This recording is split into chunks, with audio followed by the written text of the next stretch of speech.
What's good? What's good, everybody? Make sure to like and subscribe as you tune into the channel and check out the content. And with that being said, man, I want to speak on a recent episode of the Jason Whitlock show, right? And where the co-host, the guy, the older guy on my right, I guess he's to my right because I'm facing the screen. But he made some statements about LeBron James that I thought were interesting. And he spoke on like how he thinks that it'll be a bad idea for the Lakers to bring LeBron James in with what's going on with the Lakers as far as them getting off to a fast start, as far as the Lakers having a good chemistry with Austin Reeves and Luca and Roy Hachimura and all those guys, right? He think that LeBron James will be too toxic in his opinion to bring to that situation, right? He don't think that LeBron James has is unselfish enough to recognize what's going on and try to contribute to for what's best for the team. And I gotta say that I agree with him because I don't think like LeBron James has never so far in his career demonstrated that he is unselfish enough to allow something like what's going on in LA to allow this to continue to happen because I think that he'll get in there and he'll disrupt that chemistry because he'll make it about him. So this guy also goes on to say that he thinks that the Lakers, should move LeBron James possibly to Cleveland where he will be he'll have some success. I don't think, in my opinion, I don't think that Donovan Mitchell would want to play alongside LeBron James, especially not in this part of his career. Like if LeBron James was more dominant, like 5 years ago, and he probably could have, helped Donovan out, but he'll be more in the way with Donovan too. So, and he won't want to accept a lesser role with like Donovan over there in Cleveland. So I don't think he'll be a good fit in Cleveland either.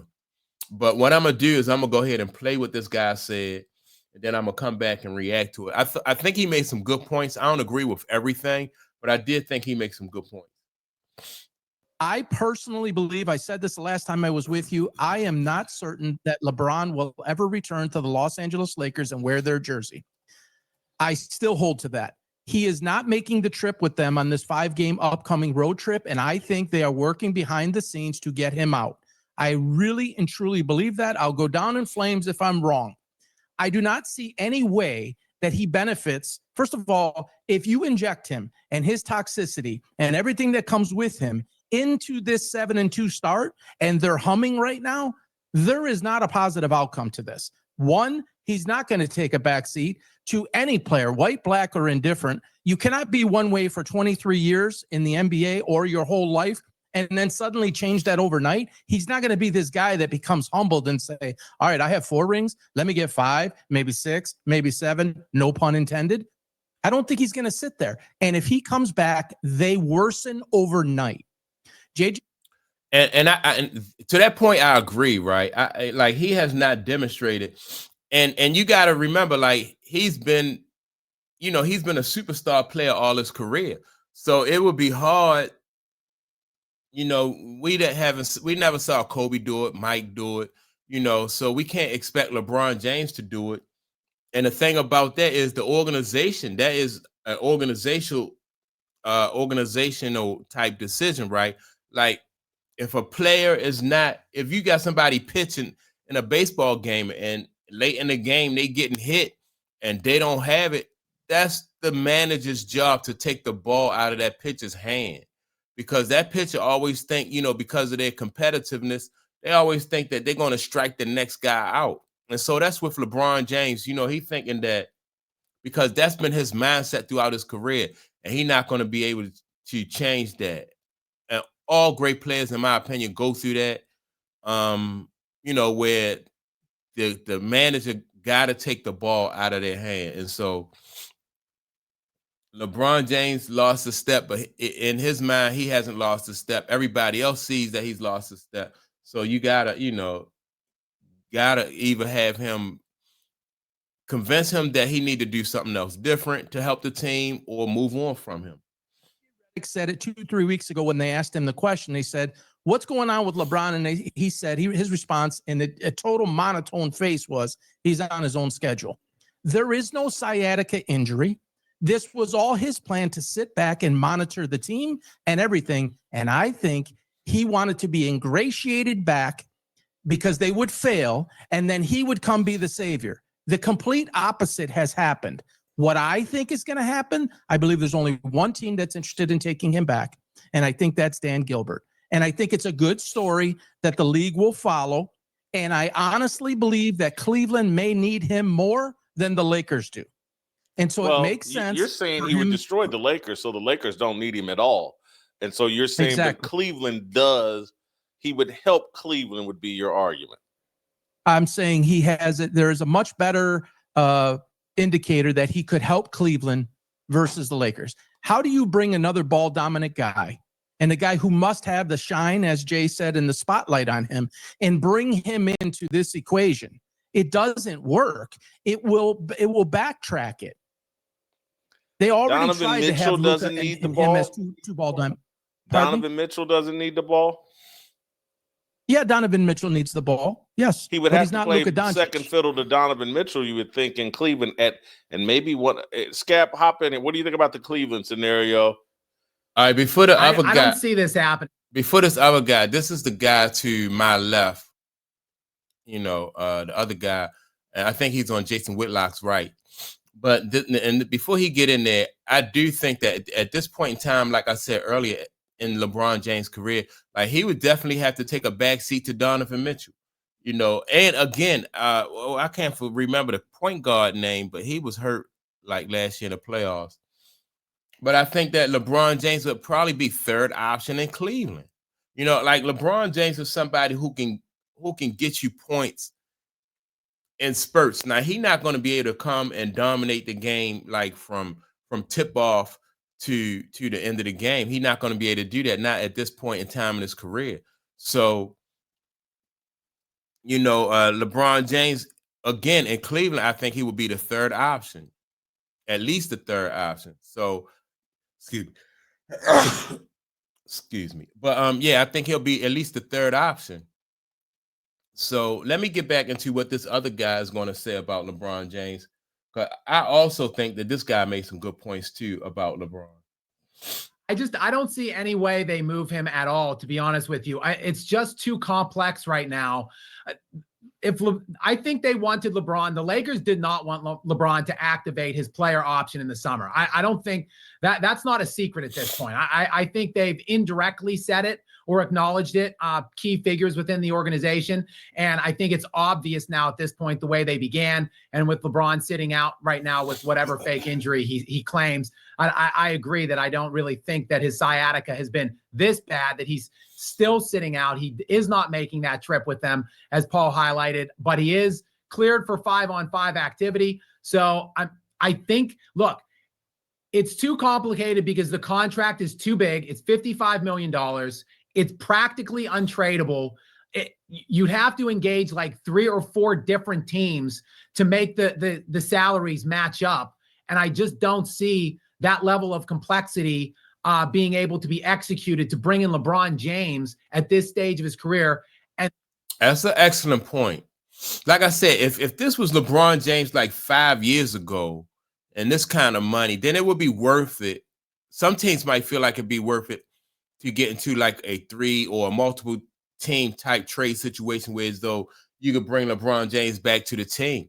But you got a guy, LeBron James, who probably have 1 or maybe 2 more years left in the league.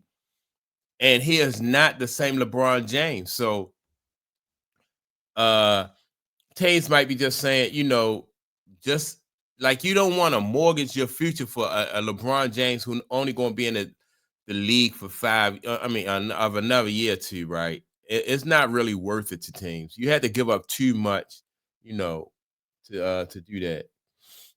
Then sprinkle on and compound it with the fact that what are you doing with Bronny James? I think that was a major reason why LeBron activated his player option this summer, because there was no way, like, how is he going to force Bronny into whatever franchise that he goes to? He's contractually obligated to the Lakers for like 3 more seasons now. Bronny is. So it's just too difficult, in my estimation, to make the deal happen. Look, in a vacuum, if let's say the Lakers just bought him out, like outright, and just said, look, we don't need anything back. Like, just go ahead. Like, we'll pay you whatever they come to. Maybe let's say they agree to pay 40 of the 55 million just for him to go away. You still have the Bronny component. So maybe they have to pay Bronny out too somehow. And then even then, if they're both free, I don't know, even if no team has to give up major assets that they want him back. Like, I guess maybe Cleveland, because they won the East last year. Technically, they had the best record in the Eastern Conference, second best in the NBA, and they're struggling this year. But they've had some injury concerns and issues. They're getting home now, and they played very well last night. Let me just speak on that real quick, right? I didn't even think about that. Like, so if the Lakers was to buy LeBron James out and Bronny James out, and you could get those guys for nothing, and you Cleveland, I still don't think that that's a good fit for them.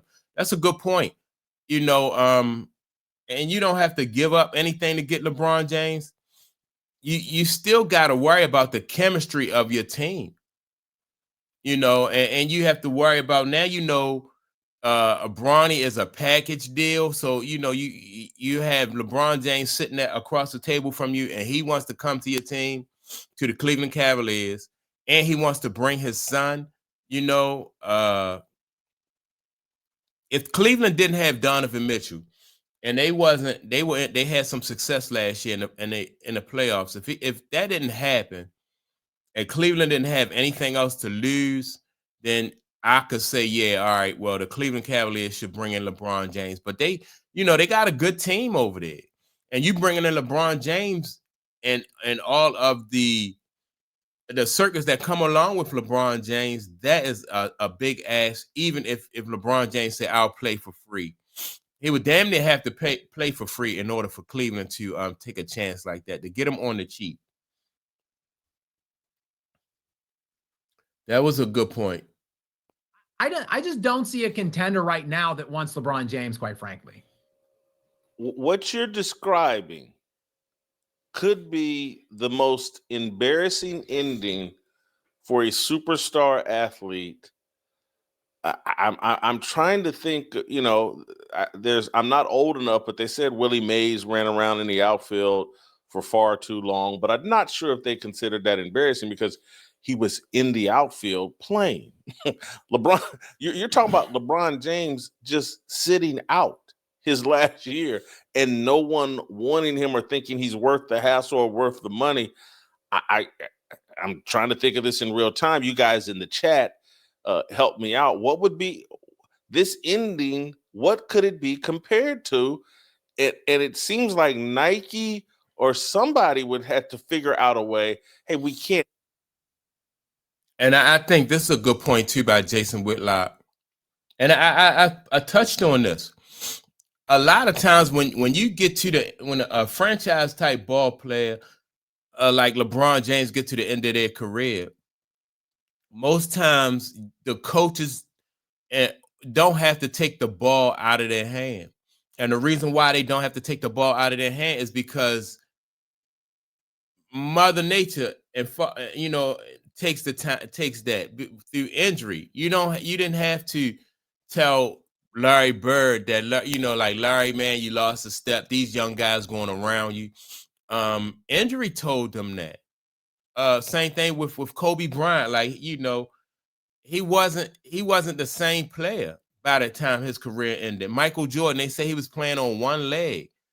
Magic Johnson, he retired due to medical reasons. So as a coach, you didn't have to make that tough call, that decision. What was it? Isaiah Thomas had a ton of nagging injuries, and it was just they couldn't do it physically. So that's what but you got LeBron James, who is physically is in very good shape. That's why he's talking about playing for as long as he can, because he don't have those nagging injuries that franchise ball players have had in the past. So that's why, and that makes this situation different. He's not the same player that he was 5 years ago. but also he don't have the nagging injuries that everybody else suffered towards the end of their career. He's not, he don't have to play on one leg like Michael Jordan did when he was with the Wizards. Kobe had that, severe knee injury. I don't know if it was the left knee or the right knee, but he wasn't the same player, So this situation right here, I think, is unprecedented because of his health. He's in really good health. So let me get back to some more of what Jason Whitlock is saying. Go out this way, that the guy's just sitting in LA, and because what you guys are describing makes me think like Luka Doncic doesn't want LeBron back. Absolutely not. That could be part of the problem as well. They've all but said it, Jason. Where does an insecure person run for a hug? And the only place or people or persons is where his family and friends are, and in Cleveland, where he's been twice. That is a place, and I believe the only place. It's not the Knicks. That's a place where he would feel comfortable on the surface and somebody that might embrace him. I don't think this comes down to money. I don't think the Lakers want anything in return. I think they want it to go away. Personally, without him or with him, they're not winning the title this year, in my opinion. They have a much greater chance, though, to compete and be legitimate and take the next steps in growth and build.